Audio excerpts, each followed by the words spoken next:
ख्रिस्त में मेरे प्यारे भाई और बहनों, आज हम आगमन काल के दूसरे सप्ताह में प्रवेश कर रहे हैं। हम देखते हैं कि दूसरी मोमबत्ती जल चुकी है, जो कि शांति का प्रतीक है। इस पवित्र सप्ताह में हम मसीह की शांति पर मनन चिंतन करेंगे।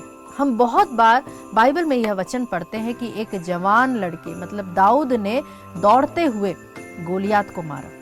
इन दिनों जब मैं इस वचन पर मनन कर रही थी तो मैंने परमेश्वर से कहा, क्या आप मुझे बता सकेंगे कि वे लोग जो युद्ध में नहीं गए उनके मन में क्या चल रहा था। हाँ मित्रों, जब मैं बाइबल पढ़ती हूँ तो अक्सर वहाँ उपस्थित लोगों के विचारों को भी समझने की मैं कोशिश करती हूँ। उनकी सोच क्या थी, वहाँ का वातावरण कैसा था। और आप विश्वास करें, जब हम वचन पर मनन चिंतन करते हैं तो हर बार हमें कुछ ना कुछ नया देखने और समझने को मिलता है। वचन बताता है कि गोलियात इजराइलियों का दुश्मन था। उसने इजराइलियों को ललकारा, पर कोई भी उससे लड़ने नहीं गया। यहाँ तक कि राजा शाऊल भी उसका सामना नहीं करना चाहता था। सब डर गए, सब थक गए और अंत में दाऊद वहां पहुंचा। दाऊद ने परिस्थितियों को समझा और वह गोलियात का सामना करने के लिए तैयार हो गया। मैं उन बातों पर जाना नहीं चाहती, मैं केवल एक बात पर आपका ध्यान लाना चाहती हूँ। इजरायली गोलियात को देखकर युद्ध में क्यों नहीं गए? उनके मन में क्या चल रहा था? जैसे आज हम में से कई लोग बहुत जल्दी परेशान हो जाते हैं, वैसे ही वे भी डर और चिंता से भर जाते हैं। जब इंसान बहुत अधिक दुखी होता है तो उसके अंदर चिड़चिड़ापन भी बढ़ जाता है, क्योंकि मन में शांति नहीं रहती। जो लोग वहां खड़े थे वे लोग गोलियात को देख रहे थे, लेकिन कोई भी आगे नहीं बढ़ रहा था। लेकिन दाऊद जाता है और उसने बिना किसी हिचकिचाहट के साथ युद्ध को जीत लेता है। क्यों? क्योंकि इजरायली गोलियात को देखकर अपने आप को देख रहे थे। वे अपने को और गोलियात को कंपेयर करने लगते। वे सोच रहे थे कि गोलियात कितना बड़ा है और हम कितने छोटे हैं। लेकिन जब दाऊद वहां पहुंचा तो उसने गोलियात को पूरी तरह से अलग नजरिए से देखा। उसने गोलियात को देखा और फिर अपने आप को नहीं देखा, उसने परमेश्वर को देखा।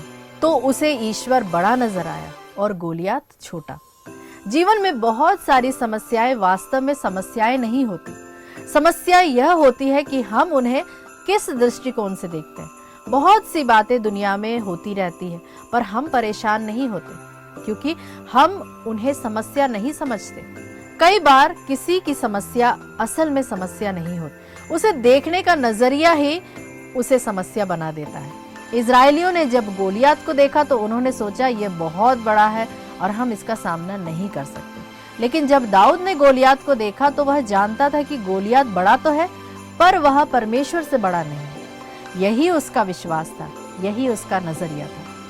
आपकी तकलीफ आपसे बड़ी हो सकती है, पर वह आपके ईश्वर से बड़ी नहीं हो सकती। ईश्वर स्वर्ग और पृथ्वी का मालिक है, उसने सब कुछ को बनाया।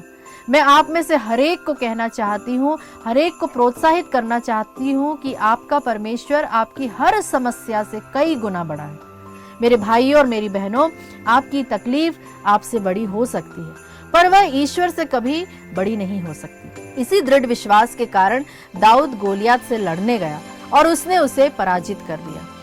हम सीखे कि ईश्वर पर हम टिके रहे, उसके वचन को हम पढ़े, उस पर मनन चिंतन करें, उसे अपने हृदय में रखें और उस पर पूरा भरोसा रखें। क्योंकि यदि ईश्वर ने कहा है कि मेरा परिवार बचेगा तो वह अवश्य बचेगा, मेरी बीमारी ठीक होगी तो वह अवश्य ठीक होगी, मेरे बच्चे अच्छे स्थान में उनका विवाह होगा तो वह भी अवश्य होगा, अच्छी नौकरी मिलेगी तो वह जरूर मिलेगी, संतान प्राप्त होगी तो आपको जरूर प्राप्त होगी, वह पवित्र आत्मा से आपको भर देगा तो वह अवश्य उसे पूरा करेगा, पत्थर का हृदय निकालकर मांस का हृदय देगा तो वह भी अवश्य पूरा होगा। क्योंकि ये सब बातें ईश्वर ने कही हैं और ईश्वर कभी असफल नहीं होता और वह कभी झूठ नहीं बोलता। जब आप ईश्वर पर भरोसा नहीं छोड़ेंगे तो आपका तनाव और चिंता अपने आप पीछे छूट जाएगा। यदि आप में से कोई यह महसूस कर रहा है, यह शब्द मेरे लिए है, मेरी तकलीफ मुझसे बड़ी है, तो याद रखें, The God of David is your God and my God. Do not be afraid.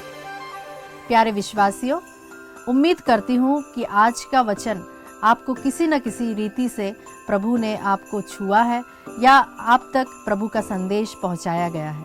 प्यारे मित्रों, आज के प्रतीकात्मक चिन्हों में से हम लेंगे दूसरी जलती हुई मोमबत्ती का चिन्ह, जो कि शांति का प्रतीक है।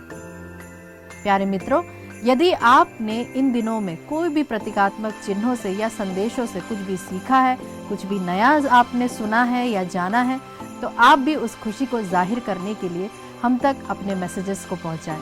हमें बहुत ही खुशी होगी। इसी के साथ मैं आपसे आज विदा लेती हूं। कल हम फिर से एक नए विषय पर बात करेंगे। तब तक के लिए जय यीशु, प्रेज द लॉर्ड।